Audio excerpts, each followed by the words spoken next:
سادات کی شہزادیوں کو دیکھا تو اس نے کہا یہ کون لوگ ہیں؟ بسم اللہ الرحمن الرحیم، تو اسے بتایا گیا تو اس نے بڑے تعصف کا اظہار کیا، کہا کتنے بد نصیب لوگ ہو، ہمارے پاس حضرت عیسیٰ علیہ السلام کے گدھے کا کھر موجود ہے اور ہم اسے بھی عزت کی جگہ پہ رکھے ہوئے ہیں، اور تم کتنے بدبخت ہو، اپنے رسول کے نواسے کو شہید کر دیا۔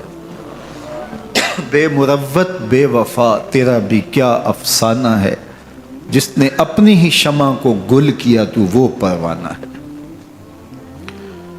تو یزید نے جب لوگوں کے تیور دیکھے اور بدلتے ہوئے حالات دیکھے تو اس نے تعصف کا اظہار کیا اور کہا اللہ برا کرے ابن زیاد کا، وہ امام حسین کو میرے تک پہنچنے دیتا تو میں ان سے اچھا معاملہ کر لیتا۔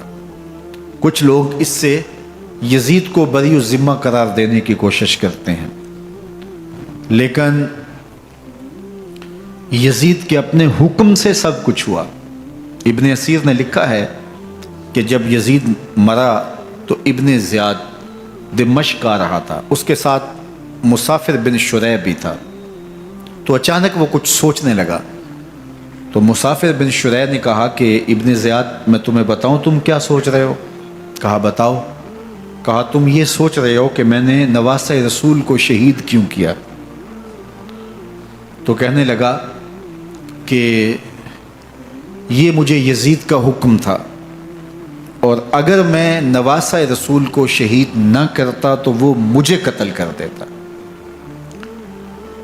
اور جب مسلم بن عقبہ کو مدینہ المنورہ کی حرمت کو پامال کرنے کے لیے اور حضرت عبداللہ ابن زبیر رضی اللہ تعالیٰ عنہ کی خلافت کے اعلان کے بعد مکہ المکرمہ پر حملے کے لیے جو یزید نے بھیجا، تو اس سے قبل اس نے ابن زیاد کو کہا کہ یہ کام تم کرو۔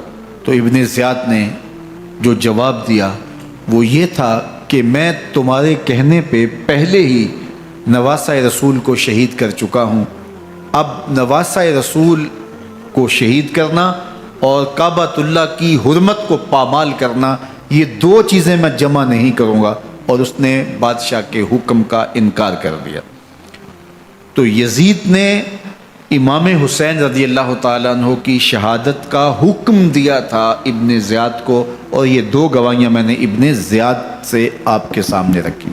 باقی اس کا یہ سیاسی پینترا کہ وہ تعصف کا اظہار کرے، تو قاتل کی پشیمانی مقتول کی اہمیت تو بڑھا سکتی ہے، لیکن قاتل کے دامن سے قتل کا داغ نہیں دھو سکتی۔ تو حضرت امام حسین رضی اللہ تعالی عنہ کا قتل یزید کو اب نظر آ رہا تھا مجھے بہت مہنگا پڑے گا، آخرت تو برباد ہوئی ہی ہوئی، دنیا بھی میں نے برباد کر لی اور میری حکومت بھی مستحکم نہیں رہ سکے گی۔ تو اب اس نے یہ کہنا شروع کر دیا کہ خدا برا کرے ابن مرجانہ کا کہ وہ راستہ دے دیتا اور امام حسین کو میرے تک پہنچ دیتا۔ حضرت امام زین العابدین سے اب وہ لجاجت کرنے لگا اور کہنے لگا کہ حضرت آپ کچھ ارشاد فرمائیے۔ تو آپ نے تین چیزیں ارشاد کی۔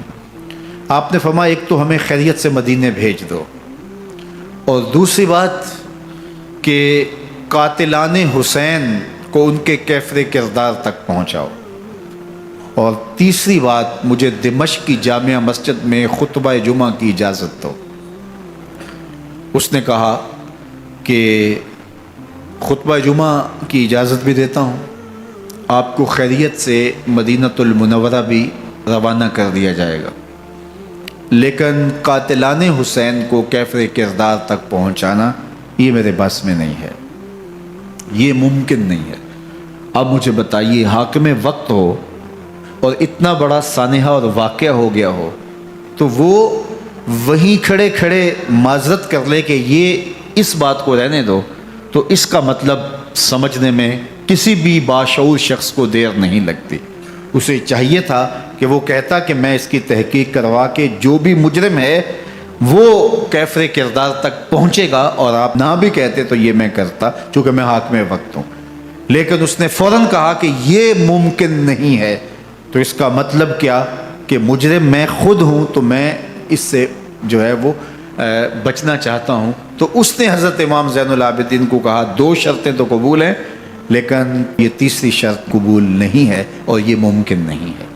تو یہ واضح اس بات کا اشارہ ہے کہ یزید کے حکم سے، اس کی منشا سے اور اس کے کہنے سے حضرت امام کو شہید کیا گیا، اور اس نے حضرت امام حسین رضی اللہ تعالی عنہ کے مبارک لبوں پر چھڑیاں بھی ماری اور آپ کے دانتوں پر ضربیں لگائیں چھڑیوں کی۔ وہ تو ایک صحابی وہاں موجود تھے جو کھڑے ہو گئے، انہوں نے کہا ارفع ھذا الکدیب عن ھاتین الشفتین، ان ہونٹوں سے چھڑی ہٹا لے، میں نے ان آنکھوں سے رسول اللہ کو یہ ہونٹ چومتے ہوئے دیکھا ہے۔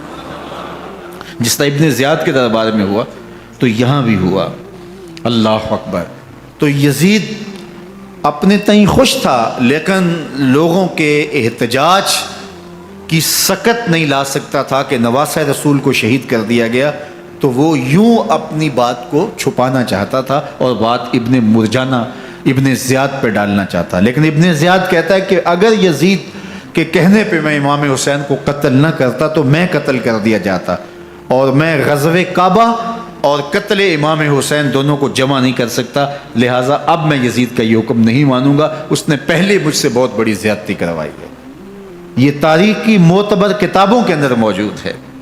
اب یزید نے کہا 2 باتیں مان لیتا ہوں، آپ کو مدینہ المنورہ بھی رخصت کر دیتے ہیں، اور دوسرا آپ کو مسجد دمشق میں خطبہ کی اجازت بھی دیتے ہیں۔ اللہ اکبر۔ یہ وقتی تصرف تھا اس کا، ورنہ یہ کون ہے اجازت دینے والا؟ ممبر تو حسین ابن علی کے نانے کا ہے۔ خیر، مسجد دمشق میں گئے، لوگوں کا ہجوم تھا، حضرت امام زین العابدین ممبر پہ جلوہ فراز ہوئے۔ خطابت تو ان کے گھر کی لونڈی ہے، تو جب آپ نے کھڑے ہو کر کے خطبہ دیا اور فضائل و مناقب اہل بیت بیان کیے، لوگوں کے سینوں کے اندر آتش محبت اہل بیت کی جوش مارنے لگی۔ یزید ڈر گیا کہ اگر کچھ دیر خطبہ جاری رہا تو کہیں ایسا نہ ہو کہ لوگ میرے خلاف اٹھ کھڑے ہوں، تو اس نے مؤذن کو اشارہ کیا اور وہ اذان دینے لگا۔ تو اس نے کہا اللہ اکبر اللہ اکبر، تو حضرت امام زین العابدین نے کہا اس میں کوئی شک نہیں کہ اللہ سب سے بڑا ہے۔ پھر کہا اشہد اللہ الہ الا اللہ، تو امام زین العابدین نے فرمایا کہ ہم نے اس بات کی اپنے خون سے گواہی دی ہے کہ اللہ کے علاوہ کوئی معبود نہیں ہے۔ پھر اس نے کہا اشہد ان محمد رسول اللہ، تو حضرت امام زین العابدین نے یزید کی آنکھوں میں آنکھیں ڈال کے کہا یزید دیکھ، اذان میں تیرے نانے کا نام ہے یا میرے نانے کا نام ہے؟ تو حسین ابن علی رضی اللہ تعالیٰ عنہ کا نام کبھی بھی مٹنے والا نہ زیاد کا وہ ستم رہا، نہ یزید کی رہی وہ جفا، رہا تو نام حسین جسے زندہ رکھتی ہے کرب۔ یزید نے امام حسین رضی اللہ تعالیٰ عنہ کو راستے سے ہٹا دیا۔